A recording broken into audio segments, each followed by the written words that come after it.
I don't think so. No, no, no, no. I don't think so. No, no, no, no. It's never, ever, ever, ever, ever, ever gonna happen. Este episódio dá-me calafrios. Estou nervoso, a suar em bica. É um misto de entusiasmo, inquietação, regozijo, alegria de poder estar a falar num tema que me diz tanto. Não ignoro que à minha frente há um peixe dentro de um balde vazio, a estrebuchar, saído de águas antigas, na altura não vindimadas e hoje espremidas até à náusea por 1000 interpretações, oportunistas, a miúde. Na coreografia de Aflito diz-nos tanto, tanto sobre a vida. É sobre a Odisseia, de Homero, de Nolan, que hei de falar nos próximos minutos. É algo que me diz muito. Acima desse livro, talvez, só consigo dizer sem medo. Metamorfoses de Ovídio. Para a cultura ocidental, Homero é imprescindível. É sobre os pilares construídos por Homero, que pode nem sequer existir, e às tantas é o primeiro cadáver esquisito feito por proto-surrealistas. Ilíada e Odisseia são os pilares que sustentam toda a cultura e toda a arte ocidental. Sem eles, tudo tombaria. Vocês o que estão a ver é sempre reproduções de ideias de Homero, ou os vários Homeros. Homero era cego, mas nunca se esqueçam, ser cego na antiguidade era o maior privilégio. Os melhores profetas são cegos. Por exemplo, aquele que aparece na Odisseia, Tiresias, o profeta entre os profetas. Já falei de Tiresias no podcast de Aristófanes. Se quiserem dar lá uma olhada, diante desta obra eu sinto-me a falhar. Sei que vou ficar irremediavelmente aquém, sei que o pensamento, embora fervilhante, quando chega à língua, é uma versão manca daquilo que estava cá dentro, mas vou tentar, dentro das minhas possibilidades, estar à altura daquilo que me habita quando o assunto é a Odisseia. Vamos entrar, segundo os cânones deste podcast, executando a tradição que nos caracteriza. Bem-vindos ao Império das Aspas. O meu nome é Roberto Gamito, que muitas vezes me escorraça. Eu não o habito, ao contrário do poeta que ganha um Nobel. Umas vezes sou escorraçado por ele, outras vezes sai pelo meu próprio pé. O nome é uma ficção à qual nos agarramos para termos pelo menos uma certeza neste mundo. Descartada essa ficção, não sabemos nada sobre nós. Eu sou um outro, qual Rimbaud ou Rambaud, se preferirem a pronunciação correta. Mas não nos percamos em minudências estafantes. Seja como for o deserto, é certo. A Abissínia é certa. E atrás de nós temos uma vida antiga de poetas. Atrás de nós temos uma fileira de poetas. E lá atrás, mesmo lá atrás de Rimbaud, atrás de... Podem citar o que quiserem. Camões, Dante e por aí vai. Vamos chegar a Homero. Homero, pai disto tudo, que pode ou não ter existido. E é curioso como alguém que não existe foi tão fértil. O pai mais fértil de todos. Mas não é para falar da fecundidade de Homero, embora possa aparecer nas entrelinhas. Sou devedor deste livro. É um dos livros que mais li, um dos livros que mais me puxa por mim no que diz respeito à imaginação, e o Túnel de Vento, o podcast, é um belo exemplo. As vezes que eu já referi episódios referentes à Odisseia e à Ilíada é completamente atípico, não há sequer paralelo, seja Homero, Ulisses, Aquiles, a Ilíada, os vários episódios, sei lá, Páris, Patroclo, Menelau, Agamemnon, todos esses nomes que podem eventualmente aparecer neste episódio. No entanto, seria um episódio superior às 3 horas do Nolan, provavelmente tendia para o infinito. Uma vez que a vida é finita, ao contrário do crescimento segundo o entendimento dos neoliberais, temos de encurtar, temos de cortar partes, e essas partes, por vezes, seriam essenciais. Isso é a vida, estar com essa inquietação, com essa incerteza e plantar tudo isso no gesto. O gesto tem de ser hesitante porque percebemos que o corte será sempre decisivo, mas o corte deve ser feito com a plenitude das nossas capacidades. Não nos podemos guiar por um outro. Se nos dermos conta que a mão que faz o corte é uma mão guiada por outro, devemos recuar, devemos pôr tudo em causa. Não sei de que forma é que posso falar sobre a Odisseia de Nolan. Irei fazer paralelos, evidentemente, mas vamos começar com algo mais prosaico. A dificuldade de ir a um filme de 3 horas e como é difícil arranjar agenda e compatibilizar a agenda com, por exemplo, a namorada. Estive quase para não ir, apesar do filme dizer muito. Se por um lado sentia-me tentado a ver o filme, por outro também estava em paz comigo mesmo se não visse o filme. A minha relação com a Odisseia é uma relação frutífera, é uma relação onde há rotas da seda para ambos os lados. Mais do meu lado, a Odisseia não vê em mim nada. Sejamos sinceros, ainda que possamos poetizar isto, enriqueço a Odisseia com a minha leitura. Não quero ser tão pesporrente a esse ponto, não quero ser arrogante a esse ponto. Voltando à cena prosaica, é difícil. Fiquei contente por ter ido porque aconteceu algo no filme que não é muito comum, porque eu estava a ver de fora. Tudo aquilo que acontecia no filme eu conhecia com uma palma da mão. Todos os episódios, todas as falas que eu podia comparar de memória com aquilo que eu tinha lido algumas vezes, e podia estar a ver o filme sem que o enredo me fascinasse por ir além. Eu sabia exatamente o que ia acontecer. Eu sei o episódio da Circe, a Ilha de Calipso, o episódio com o Cíclope, o episódio com o rebanho de Apolo, os Lestrigões. Eu acho que eram Lestrigões, porque conforme as traduções tem algumas variações esse nome. Estou-me a lembrar desse episódio dos gigantes, que foi um dos episódios que me deixou a dar. Difere em algumas partes da Odisseia de Homero, e eu fiquei, será que é? Será que não é? Alguns episódios foram suprimidos, condensados, o episódio de Calipso e os lutófagos, se a memória não falha, decisões que não via nenhuma decisão do Nolan algo que fosse aberrante. Apesar de eu ser um aficionado da Odisseia de Homero, obra sem a qual isto ruiria tudo, não vi nada que me deixasse com o pé atrás. A Ilha de Calipso e o Lotus são episódios comprimidos, a parte dos Lestrigões também é muito comprimido, mas também para fazer fé ao livro, fazer fé no sentido em ser mais minucioso. O filme não podia ter 3 horas, tinha que ter 10. Não fomos lesados pela adaptação do Nolan. E todas as variações que ele fez em relação à obra original foram acertadas quanto a mim. O episódio dos Lestrigões, se quiserem, os gigantes com armadura, não me recordava daquilo. E mais tarde é que me dei conta a razão pela qual eu não me lembrava daquilo. Aquilo não aconteceu assim na Odisseia. Foi um longo percurso até eles chegarem a um rei, e estes são gigantes canibais, e é a partir do momento que Ulisses fala com o rei dos Lestrigões, que não tem armadura, é essa a representação que eu vejo nos quadros, não há armaduras. Percebo que do ponto de vista do orçamento, não pôr armadura, fazer com que os gigantes singularizassem, era um rombo naquela cena, brutal. Nessa cena eu estava, mas que raio, não me recordo desta cena. E fiquei quase a cena toda a matutar naquilo. Só na parte final é que consegui criar uma ligação, mesmo assim desconfiado. Quando as embarcações foram todas à vida, à exceção do Ulisses, ok, isto é exatamente como acontece no episódio dos gigantes canibais, dos Lestrigões. Mas como não apareceu o rei, como não houve aquela caminhada em direção a uma povoação, foi transformar aquilo é algo mais épico. Não me recordo, ao contrário do episódio do Cíclope, que os Lestrigões tenham comido os homens de Ulisses. Se calhar aconteceu, mas como eu estava tão cheio dessa dúvida, este episódio pertence onde? Mas isto é só um ponto.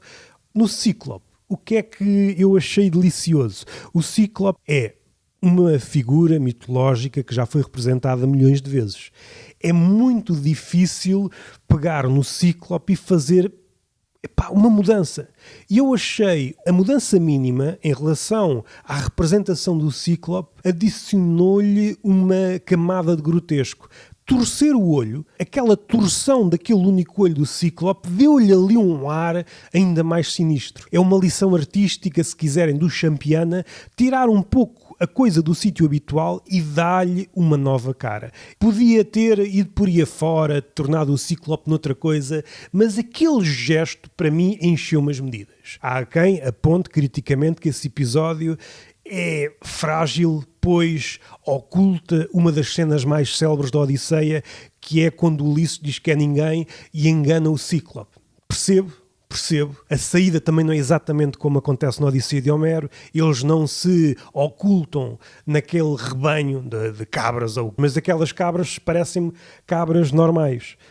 Não são cabras em que nós possamos ocultar-nos nelas. Não são cabralhões. Um cíclope, esse sim é uma figura, o filho de Poseidon, como ele faz questão de falar, mas aquela frase que suponho eu que foi Ulisses a dizer, quando o Cíclope começa a falar e ele, o quê? Fala? E porquê é que não falou antes? Usou a metáfora como se um leão fala com as formigas, algo desse género. A disparidade de estaturas, o facto dos soldados serem insignificantes para o parecer do Cíclope, não motiva nenhum diálogo. Ele não via aquele exército como igual, via-os como formigas, e foi isso também o princípio da sua derrocada. Percebo também, agarro formidavelmente o argumento segundo o qual deveria estar o episódio de Ninguém. Pois esse episódio, além de ser uma parte essencial da Odisseia, é o retrato perfeito do Cíclope. O Cíclope, enquanto metáfora, é o ser literal, é o literalista por excelência. Ninguém, é claro que é ninguém. E isso, nos tempos de hoje, não me parece que possa ser descartado. No entanto, toda aquela cena parece-me brilhante.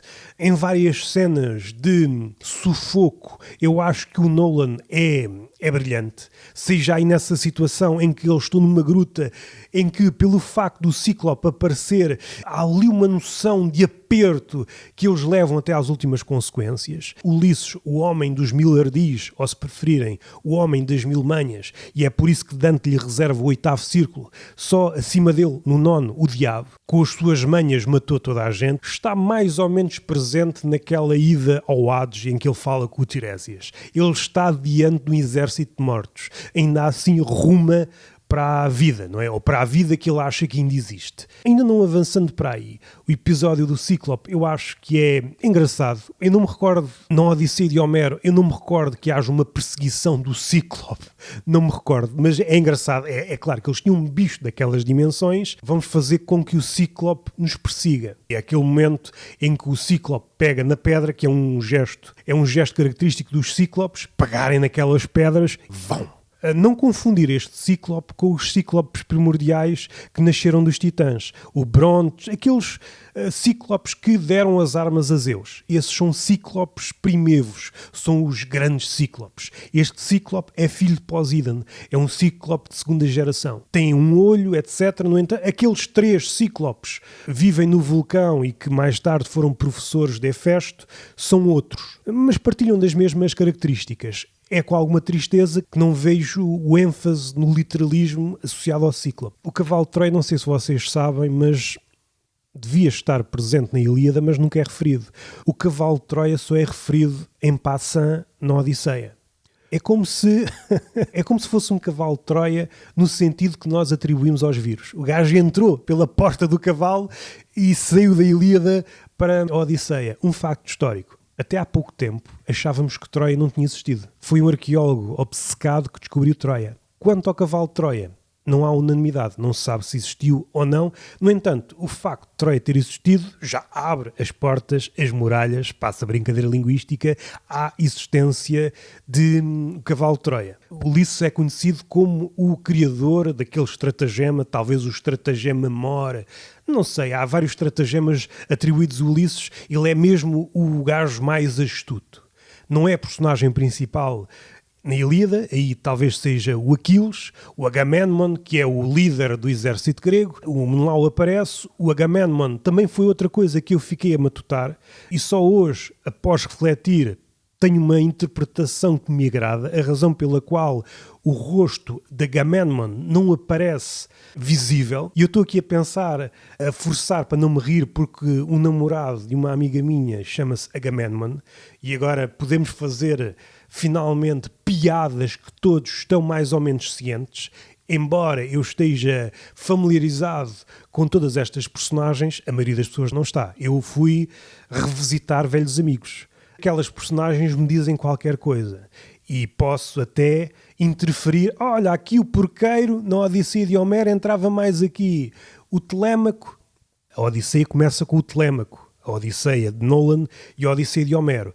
Os estudiosos da Odisseia de Homero dizem que essa parte é posterior. Foi uma adição que foi colada ali, pois o estilo em que é escrito essas partes, estes primeiros cantos, e a obra posterior em que aparece o Ulisses, variam. Não nos percamos nessas minudências. Achei por bem dizer isto. O cavalo de Troia é um exemplo de... Tenho algum receio de utilizar esta palavra, ao contrário dos meus contemporâneos, mas aqui... Bom, não me vou refriar, é mesmo um ato de genialidade a interpretação do cavalo de Troia do Nolan. É cereja no topo do bolo. A forma como ele usou o cavalo de Troia para nos mostrar o fim de uma era, e essa parte pode ser criticável, como o Zizek disse em relação ao filme, o Ulisses estar consciente que era o fim de uma era. Nós, quando estamos numa era, não estamos conscientes do fim de uma era. No entanto, também podemos contra-argumentar com o Zizek que nós, enquanto contemporâneos destes desastres, nós estamos à espera do fim. E alguma vez havemos de acertar. Um entre nós há de acertar e, quando se der conta, se é que se dá conta, percebe, isto mudou para qualquer coisa. E quando as coisas mudam, como o Zizek diz e milhões antes dele, dificilmente voltam atrás. E essa é uma das angústias presentes no Ulisses, ainda que ele ainda não tenha as palavras certas, as formulações, porque não tem distância. Ele está diante do mundo que está a avançar pela decadência adentro. O que é que nós podemos dizer do Ulisses e do cavalo de Troia? O Ulisses, cheguei a esta conclusão recentemente, é a primeira Sherazade.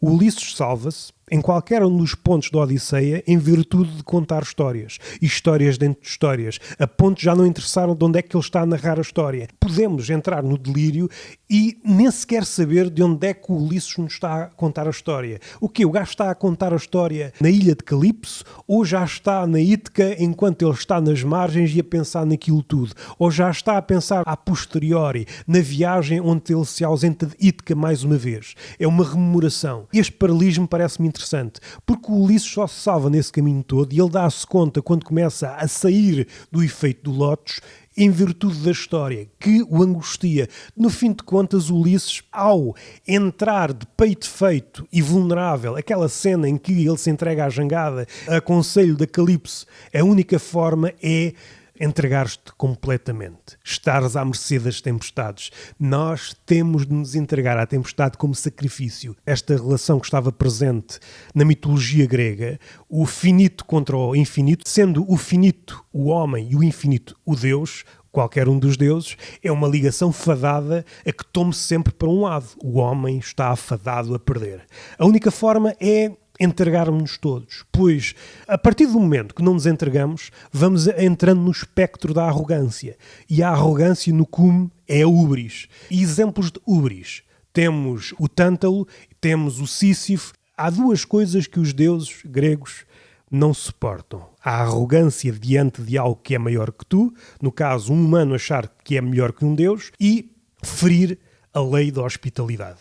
E essa lei foi elaborada por diversos ângulos durante a Odisseia. E a hospitalidade é a capacidade de ver no outro um possível Deus. E isso está ilustrado bem no filme. É uma ideia que já nos é estranha. E eu não vi ninguém a comentar isso com o entusiasmo merecido. Se quisermos uma interpretação do nosso tempo, a Mark Fisher, o cavalo de Troia marca o fim de uma era. Talvez este seja o contra-argumento que nós possamos fazer em favor do Ulisses, de Nolan, e contra-argumentando as palavras de Zizek. Ulisses soube que ao construir o cavalo de Troia estava a marcar um ponto final. E ele dá-se conta logo no decorrer da Guerra de Troia. Aqueles momentos em que uma coisa é a teorização da entrada na cidade de Troia, outra coisa é a barbárie. Ele está estupefacto com a sua obra. E aquela estupefacção, não logo na hora, e é isso que ele comenta muito mais à frente, ele deu-se conta que fechou as portas. Ao abrir as portas de Troia, ele fechou as portas a que o mundo pudesse ser de outra forma. O cavalo de Troia, se quisermos abordar em termos mais comezinhos, marca o final de uma época em que há almoços grátis. E isto pode ser mais literal, como figurativamente falando. Literalmente podemos ir para a cena em que estão os mendigos, ainda que de lado, mas ainda assim não muito distantes dos poderosos, e aquilo começa a fazer confusão. Quando o conceito de hospitalidade começa a fugir da prática, é sinal que O cavalo de Troia está a disseminar-se enquanto metástase do hábito. O cavalo de Troia marca aqui uma divisão no que diz respeito às palavras. Antes do cavalo de Troia, as palavras tinham peso, depois as palavras vão perdendo peso até chegarem à nossa época e não quererem dizer nada. Nós só conseguimos alcançar o mundo via palavra. Se a palavra é incapaz de nos auxiliar, então estamos perdidos, não há hipótese. Ulisses deu-se conta disso. O cavalo de Troia minou todo o discurso. E é um processo lento que chegou aos nossos dias. O cavalo de Troia inicia a desconfiança em relação às palavras. E no outro?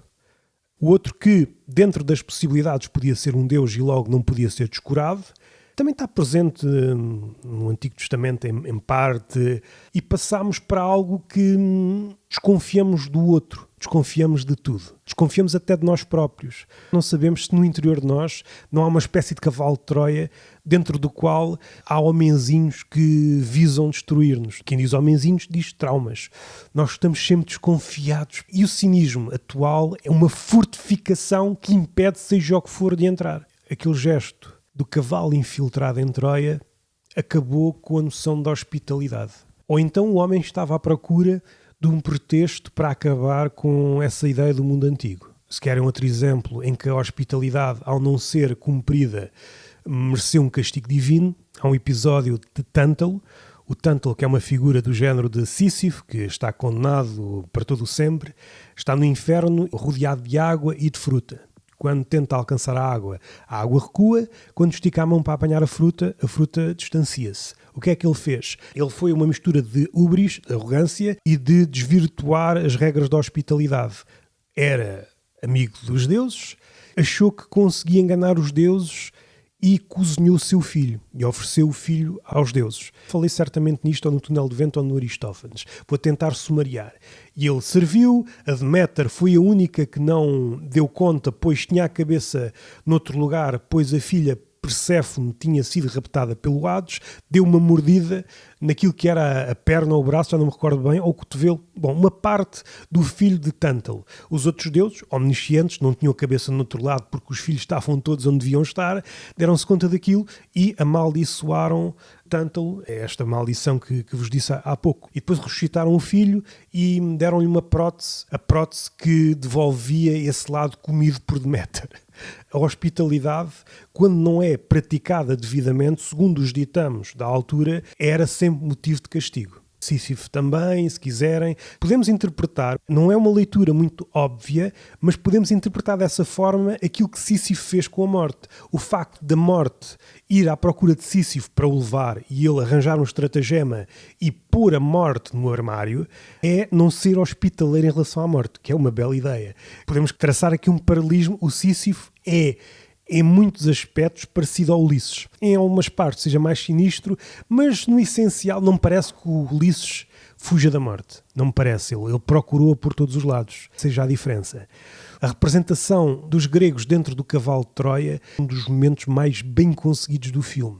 Mais uma vez, é a representação do sufoco e aquela ideia de estar à espera, pacientemente à espera no meio da urina e das fezes, que é uma imagem cara a um livro que saiu recentemente, A Filosofia do Lixo, o Vazador. Ou seja, é isto que acontece ao homem contemporâneo. Não sei se foi uma piscadela de olho ao mundo contemporâneo e nós estamos todos sufocados nas tripas de um cavalo de pau a rastejar no meio da nossa urina e do cavalo à espera de tomar uma cidade que não é bem nada. Não é bem nada aquele olhar de Ulisses após a catástrofe. A consumação daquilo que ele sonhou durante 10 anos, os 10 anos do cerco da cidade de Troia, num dia aquilo desfez. A ideia que ele tinha da conquista desfez assim que a barbárie se efetivou. Também uma ideia que me parece forte. Falamos já do Agamemnon, aquela figura que representa o líder do exército grego, em que nós só vemos silhuetas, mesmo no momento em que representa a morte de Agamemnon pela mulher, a irmã gêmea de Helena. Demorei um bocadinho a entender. Não sei se a razão pela qual o Nolan fez aquilo é esta, mas esta interpretação serve os meus propósitos. A razão de Agamemnon ser o espectro entre os espectros. Agamemnon, quando é rememorado e quando aparece em formato morto no Hades, a encimar aquele exército de mortos, ele é um vulto, porque ele sempre foi um vulto. Aliás, ele é a representação de Ilíada. A Ilíada, se quisermos, é o fantasma que assombra a Odisseia. O que é que o Ulisses tenta fazer na jornada? O Ulisses tenta exorcizar o fantasma que foi a Guerra de Troia, Ilíada. E depois as outras consequências. Aquela barbárie, aquela guerra desencadeia uma sucessão de efeitos. É isto que está muito bem ilustrado na mitologia grega. Fazer isto e não aquilo tem repercussões. O facto de fazer aquilo ao Cíclope e não fazer outra coisa tem repercussões, porque Poseidon vai vingar-se. E assim sucessivamente. Há aqui uma lei de ação-reação que nunca é descurada na mitologia grega. E tudo tem uma razão de ser. Ainda que o sentido seja uma coisa muito ocidental e, por vezes, parece-me que no zénite o Ulisses, houve ali momentos em que ele chegou a um ponto de não sentido.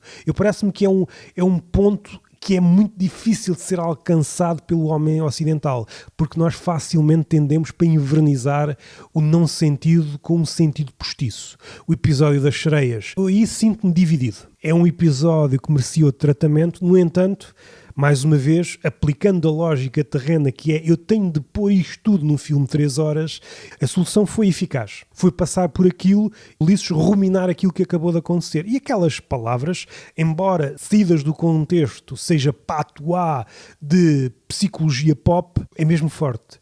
E eu que li durante estes últimos tempos coisas relativas às sereias, e a sereia é sempre uma coisa lá longe. Não sei se sabem, mas Siren, que pode dar sirene, partilha da mesma raiz da palavra pensamento. Podemos pensar na sereia como o pensamento, aquilo que nos embriaga, que nos pode levar à perdição. E estas sereias são distantes, nós não percebemos muito bem o que é que seriam aquelas sereias. Nós percebíamos que tinha uma figura vagamente feminina, mas não descortinámos o formato de peixe, que não é uma sereia homérica, isso é uma sereia muito posterior das fábulas. A sereia homérica e dos mitos gregos tem asas, não sei se vocês sabiam. Faz parte de um grupo de criaturas que, quando falha o seu propósito é um naufrágio ou que algum marinheiro se mate, morrem. Foi o que aconteceu na demanda dos argonautas, quando Orfeu, com a sua lira, bateu-se de frente com o canto das sereias. O Orfeu, como o músico supremo, o poeta supremo, venceu as sereias no canto e elas não tiveram outra escapatória senão matar-se. Mais uma vez, deve ter que ver com o orçamento, apressar, e aquela ruminação do que acabou de acontecer com Ulisses, parece-me que foi portentosa. Embora não esteja dito dessa forma, o que Ulisses quer dizer, ou melhor, o Paulo Quignard disse no seu último livro, o pensamento, o desejo, tem que ver com a caçada. Somos preso e caçador ao mesmo tempo. O que existe nos mitos, na mitologia, é que os mitos são convertíveis. Aquilo que não está visível num está à mostra no outro. Podemos converter exatamente as sereias no mito Actian. O Actian, o caçador supremo, é aquele que viu demais. O pensamento é aquele que viu demais. Podemos traduzir o viu demais por ouviu demais. O pensamento é isso que nos abre ao mundo e há sempre a possibilidade disso de nos nortear, de nos atirarmos. Há uma figura presente nos Argonautas que é o Butes. Quase antes das sereias começarem a cantar, ele atira-se. Também é uma outra visão. Também já parodiei esta posição do Ulisses. Quer ouvir, eu não sei se aquilo é ouvir. Ouvir amarrado ao mastro, o ouvir até ao fim o canto da sereia implica te atirares do navio. É ficares a meio da experiência. No entanto, o que é que o Ulisses quer dizer? O desejo só existe quando é um desejo por algo impossível. O desejo é isso. Tem na sua gênese o atirar-nos em direção a algo impossível. E nós regressamos sempre com as mãos vazias. Nós fomos em direção à baleia Moby Dick. A Moby Dick também pode ser cruzada com estas ideias. Vamos sempre rumo a algo inalcançável, inabordável, que é sempre maior que nós, e regressamos de mãos vazias. E nós damos conta que era a Moby Dick que nós queríamos caçar, mas é mesmo a Moby Dick que nós não vamos caçar. E isso vai nos angustiar para o resto da vida, vai moldar tudo aquilo que nós achamos, nós próprios e do mundo. E nós temos de conviver com isso, ou senão sucumbimos. Esse episódio das sereias, já foi multiplicado até à náusea. Aliás, quando eu disse que Ilíada e a Odisseia de Homero são os livros fundamentais, não digo de ânimo leve. Qualquer um destes episódios ou micro-episódios já foi tratado e interpretado até à náusea. Por exemplo, o cão Argos, o cão de Ulisses que teimava em não morrer. Segundo Paulo Quignard, é o exemplo na literatura em que o animal esteve mais próximo do pensamento. O pensar é o encontro consigo mesmo. Pensamento enquanto encontro consigo mesmo. É quando o pensamento coincide com a morte. Parece-me que é quando o conhecimento é mais frutífero. Nos Antípodas, um pensamento que se afasta da morte é quase um oxímoro, pensamento crítico, utilizando as palavras do Otávio Paz, também já fui por aí, só há pensamento se for pensamento crítico. E o pensamento crítico só existe se for rumo à morte.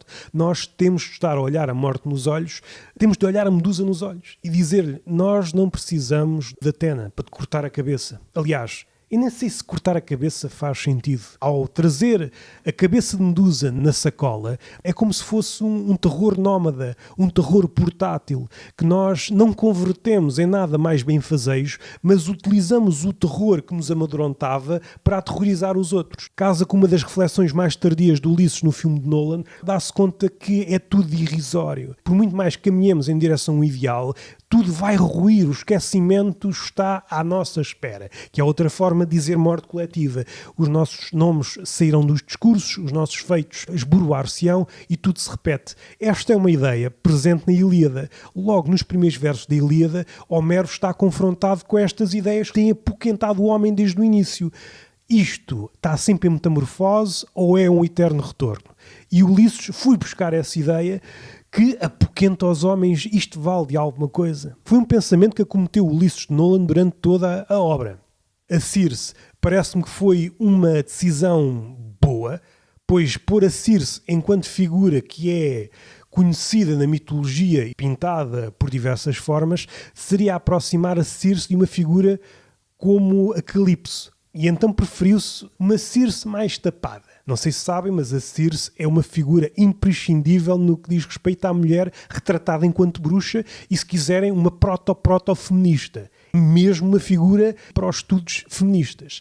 E há ali uma parte que eu acho deliciosa, em que há um retrocesso dos homens que já haviam sido transformados em porcos e retrocederam até à sua forma, digamos, original. Só que ela diz, regressem aos vossos disfarces. Pois no prisma da Circe, o homem foi sempre um porco. Foi sempre um porco.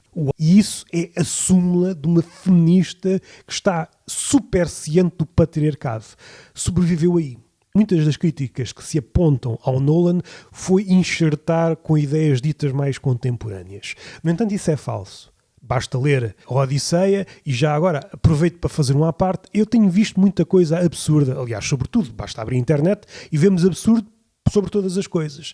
Mas vi o Nuno Marco a falar da Odisseia e a primeira palavra que lhe acoda é interessante. Falar de obra fundamental e dizer que é interessante é a mesma coisa que não dizer nada. E depois fez a comparação com o Ulisses de Joyce. Ora, embora haja uma ligação frutífera entre as duas, primeiro Joyce não queria essa comparação. Mas há uma transladação, é pensar numa Odisseia de um herói e a Odisseia de um tipo comum. É isso que o Ulisses de Joyce é. A Odisseia de um homem comum retrata 24 horas em Dublin. É tirar o herói da história, torná-lo pessoa mais palpável. Ainda que seja um entendimento curto, tal como chamar a Odisseia um livro de aventura. Pode ser, mas é mais qualquer coisa. É um homem assombrado com aquilo que fez. É um homem perseguido por fantasmas e é a tentativa contínua de exorcizar sabendo que isso é impossível. É viver inquieto com os seus erros e continuar a errar. Desejar no meio disto tudo. É alguém resistente. É alguém que vive em turbulenta contradição. Que quer acreditar no poder das palavras apesar de ter sido um dos seus detonadores. É mais que isso, é muito mais que isso. Podia citar, mas há um exemplo que eu quero referir também. Estava o Pedro Teixeira da Mota a falar no seu podcast de relações, espantar-se como um gajo lá muito para trás fez aquilo que fez. Aliás, eu espanto-me como é que os gajos hoje fazem aquilo que fazem. Seria uma reavaliação madura dos tempos que correm. Homero é Homero. É incomparável. É mesmo aquele gajo que está acima de todos os gajos. Perto dele só estão mais meia dúzia. Se tirarmos Homero da história da arte, cai tudo. Cai tudo. Somos devedores até à náusea de Homero. Vi algo que não posso ficar indiferente. Quando eles referiram a Odisseia do Bruno Nogueira e disseram que não tinha nada a ver. Não tem nada a ver. Não tem nada a ver. Eles usaram a estrutura da Odisseia. Não foi tintim por tintim, mas há momentos fáceis foram transplantados para uma realidade mais, digamos, portuguesa ou mais cotidiana, que fala mais connosco. Um episódio claríssimo é o episódio das sereias, quando aparecem lá aquelas gajas e o Balhelha morre no fim, que representa aquele gajo que se atirou no episódio das sereias de Odisseia de Nolan. É exatamente a mesma coisa. Ficarmos embriagados com o canto que nos promete tanto, um canto confundível com o desejo, mas de facto aquele canto só nos está a precipitar para a morte. E não entender isto, A Odisseia é a peregrinação, é a jornada daquelas personagens que saíram, mas depois dão-se conta que só o regresso é que as fará completas, sendo que esse regresso é sempre incompleto. Há ligações em Barda. E não ver isto é não compreender nada. Não podia deixar passar isto. Vejo uma cegueira, ao mesmo tempo que uma arrogância, uma falta de hospitalidade para receber o estranho, aquilo que não é rapidamente familiar, que em tempos idos, na mitologia grega, era um raio em cima dos cornos e acabava-se logo. Tanta estupidez emproada que me retira do sério. Fechando isto, um episódio simples, que me contive apesar de não ser necessário. O episódio do Argos, do cão que está à espera do Ulisses, nunca mais morre, e o porqueiro está, por que raio que este cabrão nunca mais morre? Nunca vi um cão a viver tanto tempo. Não sei se sabem, mas há muitos cães inspirados no Argos. Por exemplo, o cão que aparece no ensaio sobre a cegueira é devedor do Argos, o cão que chora no ensaio sobre a cegueira. Há muitos cães. Aquele cão representa algo que não pode ser transportável em palavras, alguém que espera. É a primeira criatura que vê no mendigo o Ulisses. E isto é o sinal do pensamento. É a consciência. A consciência, nessa parte que eu sabia que ia acontecer, aliás, eu sabia o filme todo, à exceção do Agamemnon, que me ficou, porque raio é assim, mas depois percebi, não fazia... Ele, enquanto fantasma, não tem rosto. Ele foi o causador ou um dos causadores daquilo que lhe aconteceu e depois é contado. Nós sobrevivemos enquanto história na boca de outros e aí sobrevivemos em parte. É vida possível. Ele é contado por via da boca do irmão Menelau. Helena sobrevive à Ilíada. Nós sobrevivemos à vida decepados de alguma forma. Mas não entrando por aí, porque isso dar-nos-ia pasto e cruzaríamos a Ilíada com a Odisseia. Não sei se vocês se dão conta, alguns episódios em que não são realmente extraídos da Odisseia. O cavalo de Troia, ok, nem está na Ilíada, está assim em passant na Odisseia, mas, por exemplo, a própria Guerra de Troia não está expressa daquela forma na Ilíada, está mais na Eneida de Virgílio. O Agamemnon, quando se junta com o exército, está mais em certas tragédias. Até o nome daqueles foi dito em passa, mas também não podia ser referido, caso contrário, precisariam de 1 ou 2 horas para falar do episódio daqueles. O Ulisses, quando sai da Ilíada para a Odisseia, é a personagem principal que tem uma guerra atrás de si, uma guerra que o persegue, e ele dá-se conta que antes da guerra achava que sabia quem era e afinal não sabe. É uma jornada dupla, uma jornada feita no terreno e é uma jornada interior. É isso que o prende à ilha de Calipso, porque ele não sabe o próximo passo, não encontra razão para o regresso. Voltando ao episódio da Ilha de Circe, há muita coisa a dizer. Acho que foi uma boa escolha de não escolher uma mulher como a Calipso, porque caso contrário não era tão destoante, era replicar a mesma coisa. Talvez seja por isso que os gigantes armados não comeram tanto os homens como o Cíclope. Caso contrário, parecia uma repetição, ainda que esses gigantes sejam filhos também de Gaia, ou seja, uma mitologia recuada não entrou no filme. Há um momento que é repetido algumas vezes durante o filme, a ligação do Ulisses com o arco e o gesto que ele faz antes de dar caça a um animal. Se no momento em que aparece o gajo a caçar o javali e depois é repreendido, porque é que tu fazes isso? É uma espécie de réstia de justiça. É como se apanhar o animal desprevenido fosse contra a sua ideia de humanidade. Acho que há aqui o lado irónico que eu nunca tinha dado conta. Foi isso que ele fez com o cavalo de Troia. Ele não deu sinal, não disse, olha, eu vou atacar-vos. Ele fez exatamente o contrário no cavalo de Troia. Não referiu àquele guarda que ficou do lado de fora, sem saber que no interior do cavalo de Troia estavam os seus amigos, não revelou nada, nos animais fazia isso. Tanto que depois a ferida resultante do embate com o javali abre os olhos àquela senhora que lhe vai lavar os pés enquanto ele é mendigo, ela recorda-se daquela cicatriz, mas o episódio na Ilha de Circe, eu parece-me que aquele olhar que o Ulisses faz depois de disparar para um suposto gamo ou veado, é um olhar que ele dá-se conta que é um embuste. Que é um embuste. Por matar o homem, mas por não conseguir ver o homem no estranho, que é o animal. Ele arranjou várias formas de trair a lei da hospitalidade. Tanto na cabana de Circe, porque não comeu, foi ferindo a lei da hospitalidade por diversas formas. A mais forte foi com o cavalo de Troia, Nas entrelinhas das últimas reflexões de Ulisses, ele dá-se conta de uma coisa. A mentira é a pólvora entre as pólvoras. As formas antigas de tonar têm deficiências. Há fortificações inexpugnáveis se usarmos pólvora antiga. Mas se usarmos a pólvora chamada mentira, então tudo cede. E parece-me que esse foi o início do capitalismo. A entrada triunfante, primeiro tímida, camuflada, da mentira, até se tornar tentacular e tomar conta de todas as palavras. As palavras, mais uma vez, é a forma como lançamos âncora, rede ou ponte ao mundo. E se não é confiável, então não podemos confiar em ninguém. Ele não passa do animal assustadiço a fugir à sua obra, que pouco difere de excrementos. Aquela imagem que aparece também no livro Filosofia no Lixo, o filósofo compara os ultra-ricos com esta ideia vanguardista de sair do planeta em busca de novos sítios para espatifar. Eles são animais que se assustam com os excrementos, com a merda que depositaram no nosso planeta. Animais que estão a fugir da sua própria merda. E isso dá-nos uma imagem que espatifa a nossa ideia de grandeza e tudo que possamos achar de nós, de grandioso, de inteligência, não é? Temos medo da nossa própria merda. E ainda assim não cessamos de cagar. Não é? Cagámos guerras, cagámos ideias contra as quais não surgiu ninguém.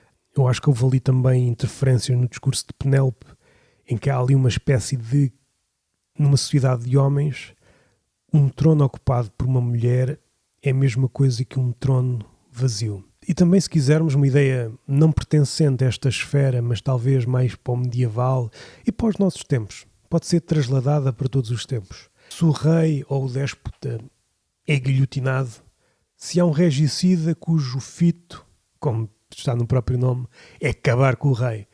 Só que, entretanto, aqueles que se lhe opunham, algum deles há de subir ao trono, tornar-se-á igual ou pior.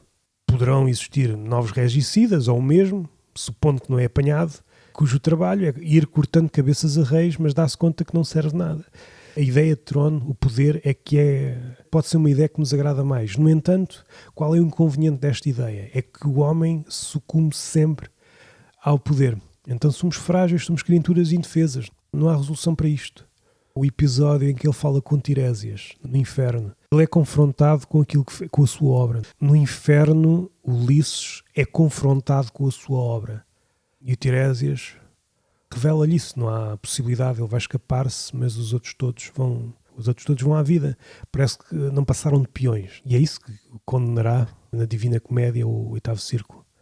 Isso e outras coisas. O cavalo de Troia é um desses exemplos. Esta imagem, assim a traço grosso, por intermédio de Tiresias, parece que o inferno é o sítio mais lúcido de todos. Porque os mortos continuam a falar com os vivos e nós devíamos ser capazes de falar com os mortos. Essa é uma forma de desdobrar a ideia de hospitalidade.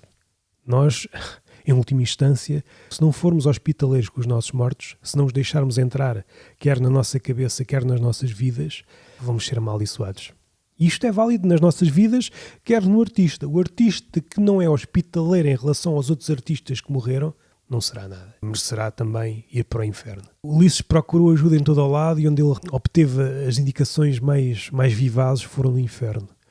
Mais uma vez é a morte, como também é referido, a morte e o morto e o inferno já não têm necessidade de ludibriar. O ludíbrio, a mentira, são próprios dos vivos. É por isso que o morto, mesmo consciente, como aparece na Odisseia, seja outra criatura. Já não há vontade, tudo se fechou e agora olhamos de fora a nossa obra. E aquilo que julgávamos ser grandioso, a glória, após a morte, a glória confunde-se com os excrementos. Troia, vista de longe, é um excremento causado por Ulisses, uma grande cagada. Mas nós não podemos virar costas à cagada, pois é aquilo que nos fez também. Que forma tão patusca de falar sobre isto. Há mais algum episódio que eu queira falar? Falámos de Circe. O episódio com Calipso também já foi comentado de várias formas. Durante 7 anos andou ali a foder até que se fartou. Eu acho que há uma diferença entre a Calipso de Homero e a Calipso de Nolan.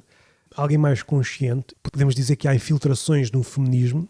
Aquela mulher sabe que aquele homem nunca lhe há de pertencer.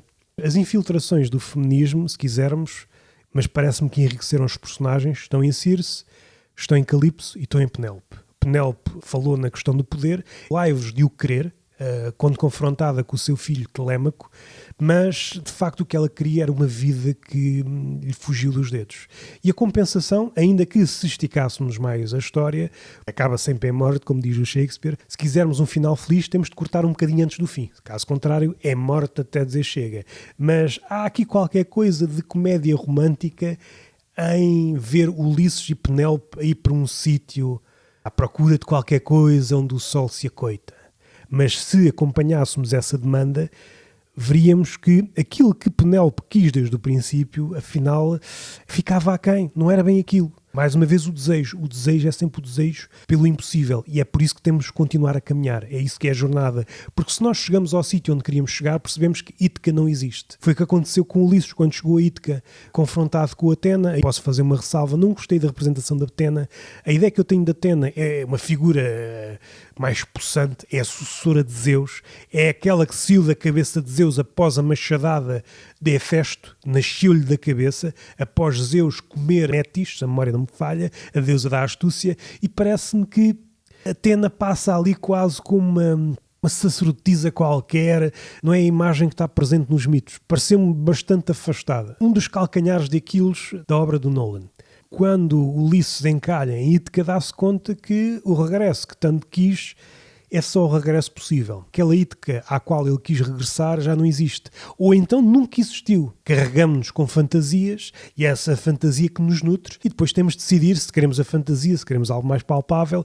O massacre dos pretendentes é um momento em que, se quisermos a traço grosso, foi possuído por o espírito daqueles. Não que Ulisses seja um gajo totalmente despojado de ira, mas aquilo é o momento mais Aquiles do Ulisses, o massacre dos pretendentes. Há ali certas pontas para adocicar a ação que não estão presentes em Homero, mas acho que passou, foi formidável nessa cena. Parece que é uma cena, eu soltei os cães, soltei a fúria, eu não vou deixar ninguém de pé. O Ulisses tem sempre presente as consequências. Sabia que o exílio estava próximo. Outra adição inteligente no filme de Nolan foi os povos do mar, o Ocidente. Podia estar a referir-se que ao futuro, o Ocidente enquanto decadência, ao povo romano que aí vinha, que foi também a decadência do povo grego. O futuro, que é a terra para onde nos dirigimos, antes de ser alcançado, a terra das delícias, é um paraíso. Na distância, quando os olhos não alcançam o futuro é uma delícia. Quando pousamos os cotos nessa terra prometida, vemos o quão enganados fomos. Por todos, por nós próprios. Andámos a fugir nós próprios. Regressando a Ítaca, pois isso podia ser uma sequela. Ulisses regressando mais uma vez a Ítaca, pois aquele sítio é só uma réplica daquilo que aconteceu antes de chegar a Ítaca. Uma espécie de nova guerra de Troia, com ou sem catástrofes à mistura, e dar-se conta, tenho de regressar, embora o sítio onde eu queira regressar não exista. Ítaca, a que Ulisses quer regressar, é uma assíntota, vai ficar sempre aquém. Penélope, naquele fazer e desfazer, é também uma forma de contar histórias. É outra Sherazade dentro da Odisseia. É uma mulher à altura de Ulisses, a mulher dos 1000 ardis, e consegue pôr em suspenso todos aqueles homens faimados, seja dela própria, seja de poder. Acho que está bem ilustrado a passagem de testemunho de Ulisses para Telêmaco, o filho dele. Isto tem de acontecer para o mundo seguir o seu curso, seja esse curso o que for, os pais têm de ceder lugar aos filhos. Édipo matou o seu laio de uma forma mais ou menos saudável. Caso contrário, se o pai se perpetua no trono, não dando lugar ao filho, vai criar uma crise. O filho não pensa noutra coisa senão matar o pai literalmente. E isto é um problema nas nossas sociedades. Os velhos, muitas vezes ultra-elitistas, não querem sair dos lugares. Não há renovação nos lugares, seja na arte, seja nos lugares de topo. Não há renovação. Todos os tronos estão preenchidos e às vezes com cadáveres. E é por isso que os ultra-ricos estão a correr atrás da ideia da mortalidade. A ideia deles é nunca mais sair do trono. Só que isso põe em causa a renovação de gerações. Para que crescer se não tem sítio, ainda que seja um veneno, o trono é um veneno, que é um sítio para onde caminhar. Não sei se disse alguma coisa durante este episódio. Falei do Cíclope, sereias, falei de Hades, de Agamemnon, dos gigantes canibais, do regresso a Ítaca, Telêmaco, o ser atraiçoado, Argos. Podíamos lançar-nos para outros episódios, por exemplo. O cavalo de Troia, eu acho que foi no Aristófanes ou no Túnel do Vento. Muitas vezes está ilustrado como uma espécie de prova. O cavalo esteve à porta da cidade de Troia e apareceram sábios e feiticeiros que lançaram feitiços e uns puseram em que os bastões se transformaram em cobras. Há várias peripécias, já contei em algum episódio qualquer. Ocuparam as mentes do homem durante milénios, têm várias versões. Eu sou o Roberto Gamito, vamos assumir que sim. Este foi o Império das Aspas, em que falei da Odisseia. Podia estar aqui a falar o resto do dia sobre ela. Fiz o possível, é muito difícil falar disto. Tive-me que conter durante o filme todo para não falar com a minha namorada. Só olhei para ela na questão do cão. Depois no fim do filme, não precisavas me dizer. Nos últimos meses já me contaste essa história de 1000 prismas. Já contei 1000 versões do Argos. O Argos que é inspirado no bicho mitológico que guardava a vaca, que era uma gaja que foi transformada por Hera.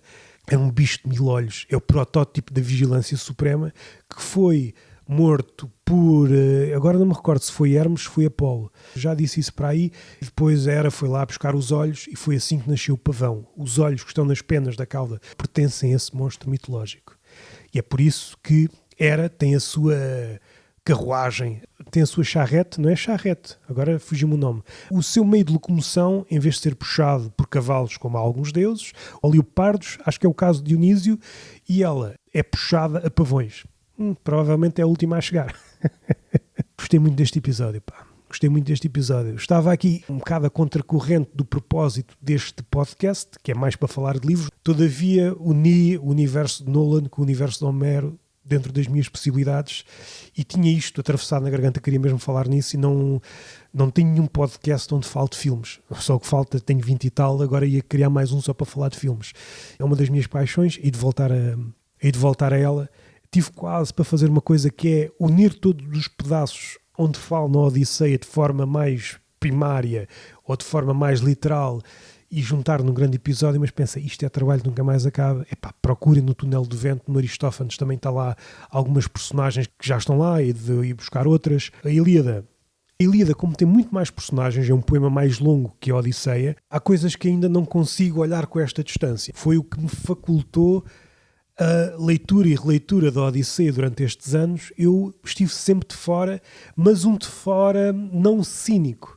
De enredo não me ocupou demasiado. Eu estava a ver de fora coisas que eu achava que dominava e começar a estabelecer relações que nunca tinha estabelecido. Como o Cavalo de Troia, que é uma adição do Nolan nessa perspectiva, como é o fim da época dos almoços grátis e o início da ideia não há almoços grátis, é o início do capitalismo, se quisermos.